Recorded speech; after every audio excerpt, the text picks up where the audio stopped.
Greetings fans, hyperfans and people just lost looking for videos of cats on YouTube. I'm working on 3 videos at once at the moment, so why am I doing an unboxing as well?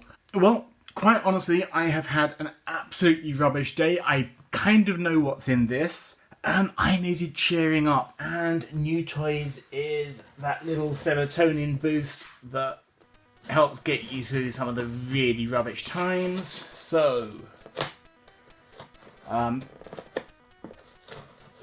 because of the coronavirus, there are no conventions this year, and if there were, you certainly shouldn't be going to them.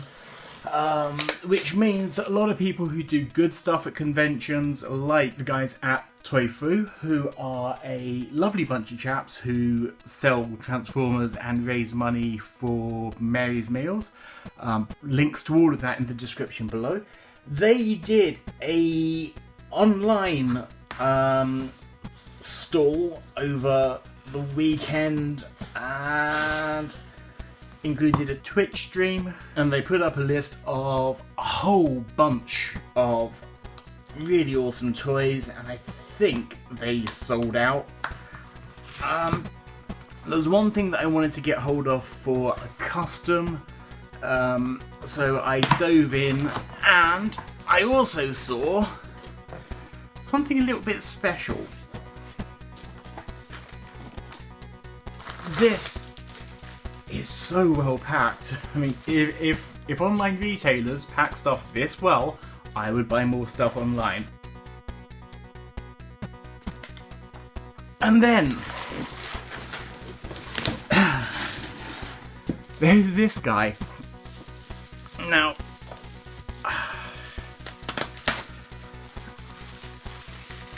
third-party toys really are a mixed bag.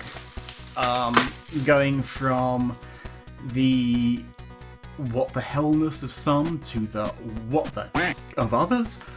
But they've all been sort of very much a labour of love, fantastic quality. And then there's this guy. So this is from a company called Xovergen. They've gone on to make some really wonderful stuff, but this was their first outing.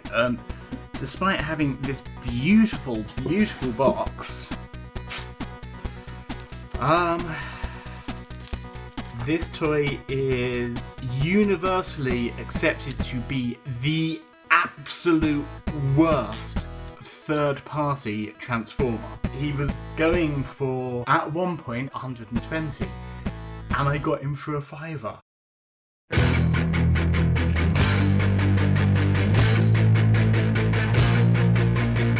So Grand Patriot was one of those third-party toys that came out all the way back in 2011. Now 2011 was a crazy time for third-party toys. You had Fans Projects doing Insecticons, you had Make Toys doing their Battle Tanker upgrade, and it looked as though Hasbro had kind of lost their way, and that third-party toys were giving, especially grown-up fans, exactly what they wanted. So when rumours of a huge third-party vehicle based on the Transformers vs G.I. Joe comics coming out, people were kind of really expecting a big deal out of it, and what we got was this toy. Now, I am late to reviewing him. I am about 10 years late to reviewing him. And I don't think there's a cruel thing that can be said about him that has not been said. But let's go over the basics. The main plastic is very grainy, it's very cheap feeling, it's very light. He also makes huge uses of white nylon. It looks weird, it feels peculiar, and as most people will tell you,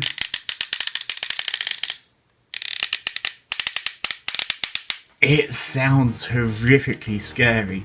Honestly, if you were paying £100+ for this toy and you were hearing that, you'd be terrified to move it. Luckily, I got him for significantly less. And coming to him, having heard all the bad stuff already, he doesn't live up to my negative expectations. There is a lot here that I really do like. He is a very big figure. If I bring in a modern Voyager toy, this is the Bumblebee Optimus Prime. Even the cab section is not quite as high, but definitely far more chunky. And then you have a trailer with him. And in the year that everybody was very much disappointed with what we got from Hasbro officially with Earthrise, at least Xovergen were doing their best to give us great play features. And this is kind of the thing, looking at it. He's a playset. He has flip-up guns all over the shop. He has secret guns hidden in gas canisters, even if they themselves are ridiculously floppy. He has not one but two Prime Iron Blasters, which are huge and translucent and really well sculpted. He has two lightning missiles, although they do look more like crates with traffic cones on them. His trailer expands into this huge battle platform with flip out ramps and support legs and translucent screens and all kinds of mix and match armament shooting. Okay, yeah, all the joints are loose, but you know, it's a very creative toy. Kind of let down in its execution and its quality, but certainly not its expectations and scope. The box that it ships in, you know, you saw this when I unwrapped it, it's really heavy quality. It's got spot varnish, it has custom cut foam inserts, it comes with a full colour booklet with, you know, a pretty good comic book in it.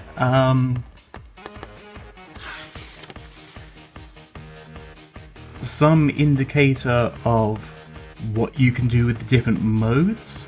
Actually, there's a lot more that you can do with the modes than it gives you any suggestion of in there. And some of what it says you can do, you absolutely can't do. So it kind of feels as though there was going to be a lot more done with this toy than there ever was. There are clips and universal sizes and things that just are not talked about in the instructions or pretty much in most of the reviews that I've seen. And there is a lot to talk about, and it's about 3 o'clock in the morning at the moment, so I'm gonna try and bash through them as quickly as I can. First of all, let's just have a look at the robot itself. It's a nice design. It manages to capture some of the endearing things about the original G.I. Joe toy. It has certain nods back to it being an Optimus Prime toy. And there's some very weird design choices on it. So there is this little grill at the front that flips down to reveal a see-through blue jewel, which the comic tells us is the heart of the Matrix. But the only place I've seen this kind of cutout is on lights and sound toys. So was that something they had planned and then gave up on? This whole wheel arrangement, which just sort of hangs off the back on this very visible piece of nylon, is peculiar. Now this is the thing that gave me nightmares when I first tried to transform him. The transformation joint is a bowed piece of nylon that runs on an internal track that you kind of have to stretch and deform as you work it around a very tight corner. Whew. And there's a clip there without anything to clip into. So again, these peculiar ghosts of design that are just sort of left hanging there, making you wonder what could they have done with better tooling or more experience. But the rest of him is pretty standard for Prime. Toes that could really have done with a little knob to pull out. Legs straight out of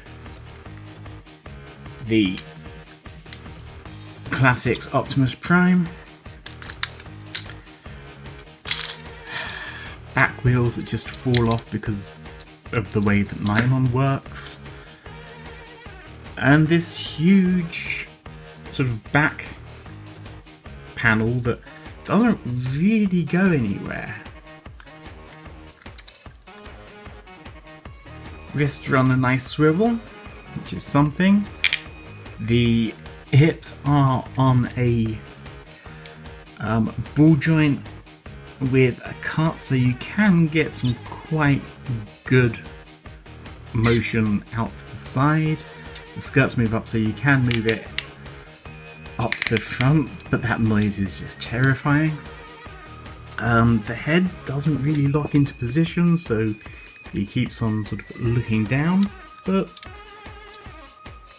all in all, he's a pretty standard toy.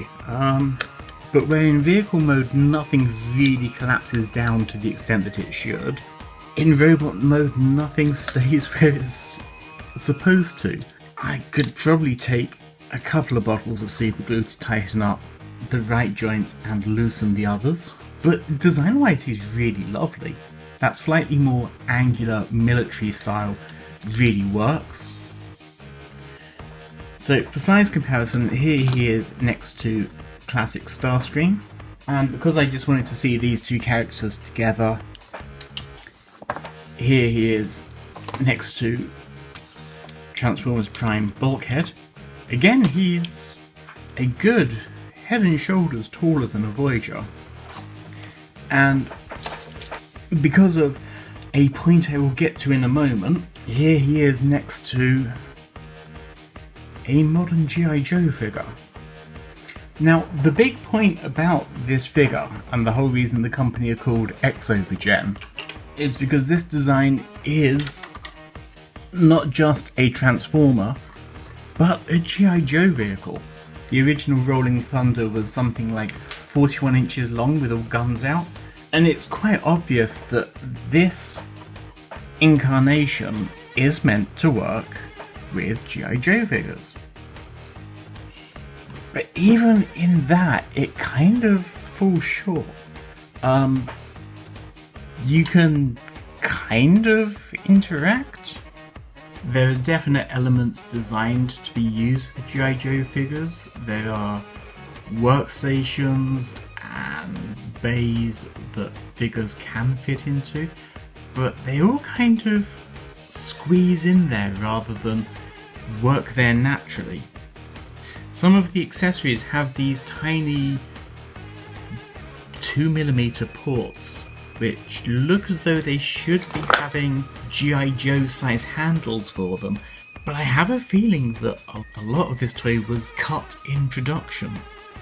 I mean, these aren't just fan modes, there are real elements within the design that suggest they could have been planning for this to be able to do this kind of thing. It feels as though it was designed by a bunch of hyperactive 12-year-olds who just put everything they wanted on the list and then found they couldn't do it. Now, you could say that that's just wishful thinking on my part, excusing a bad toy and guessing that it could have been more. But there's a lot of evidence that stuff has been planned and then scaled back on. I mean, this cannon cover, which works on either the larger weapons platform or the smaller one that's attached to the base, has no screws holding it together. And the joint on Optimus's back, which can connect up to the nylon wheel assembly, has a notch in it to allow easy attachment. Exactly the same piece, which is on the back of both of the weapons platforms, is without it, but is perfectly sized to hold it. And in fact, attaching the trailer and the wheels to one of those weapons platforms is the closest you can get to some of the illustrations that appear in the book. And that would actually look pretty good with the cover on, if there was a cutout in the back. Or a screw holding the trailer hitch together. These gas canister guns aren't documented. These different configurations aren't written about, so it's almost as though they were expecting this to be played with by kids who would discover these things. And honestly, with a little more robustness and scaling up, this could be a really good 3 3/4 inch figure playset. The paint apps on it are perfectly serviceable. The features, as far as they go, are as good as you'll find on any of the Leonard core vehicles. And quite honestly, turn the robot into some generic mech rather than a reformatted Optimus Prime, and he would be a fantastic figure. In short, I do think that it's a great toy, and would be even better if it had the electronics, and lights, and sound, and size, and screws, and safe joints, and a driver, and additional missiles, and side seats. Ultimately, I'm looking at a 10-year-old toy that was the first attempt from a third-party company that has gone on to do some really good things. And whilst I know that TFC have recently done their version of this design, I have to say that this version has a lot of merits that I wouldn't have considered, and I am really pleased that I managed to pick it up. I know that a couple of places have still got both colour versions of this in at full retail price, and should you go out and get one? No, you shouldn't. But if somebody offers you this guy for £5, there are worse things to spend your money on. Grand Patriot absolutely reeks of a bunch of young designers who were caught up in a golden age of third-party toys, who saw a million goals that they wanted to achieve and ended up missing every single one of them, even though sometimes they almost made it. I think there's a level of charm and hubris that mark this out, if not as a good toy, then certainly as part of Transformers history. Thank you for watching, I hope you enjoyed the review. As always, hit subscribe, turn on notifications, and leave a comment below and let me know what you think of this guy. I'm probably going to spend the next couple of hours just looking at him and working out what I can do to fulfill some of those designers' dreams. So until next time, if you're keeping the mint in package, you're not a toy collector, you're a box collector.